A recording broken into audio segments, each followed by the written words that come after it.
ആനയോട്ട് നടക്കുന്നത്. അപ്പൊ ഒത്തിരി പേര് ഈ ആനയോട്ട് കാണാനും ആ ആനയ്ക്ക് ആഗ്രഹം കൂടെ എത്തിയിട്ടുണ്ട്. അപ്പൊ നമുക്ക് കുറെ ആന പ്രേമികളുണ്ട്, ചോദിക്കാം എങ്ങനെയുണ്ട് ഈ ഒരു ആനയോട്ട്? ഞങ്ങളുടെ നാട്ടിൽ ഇത് ആദ്യമായിട്ടാണ്, അടിപൊളിയായിട്ടുണ്ടായിരുന്നു.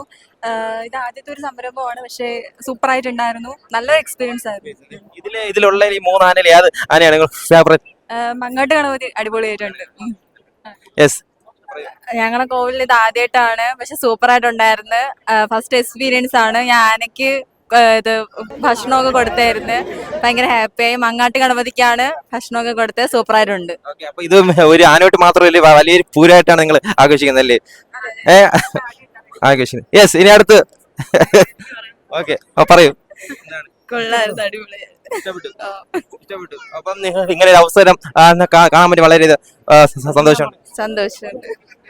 ഇത് നമ്മളുടെ ആദ്യത്തെ ആനയോട്ടാണ്. വരും വർഷങ്ങളിൽ ഇതിന്റെ ഗംഭീരമായി നടത്താനാണ് തീരുമാനം. നാട്ടുകാരെല്ലാം നമ്മളുടെ സഹകരണത്തിലാണ്. നമ്മളിപ്പോൾ 3 ആനയെ കൊണ്ടുവന്ന് അടുത്ത പ്രാവശ്യം ഇതിന്റെ ഇരട്ടിയാക്കാനാണ് പ്ലാൻ.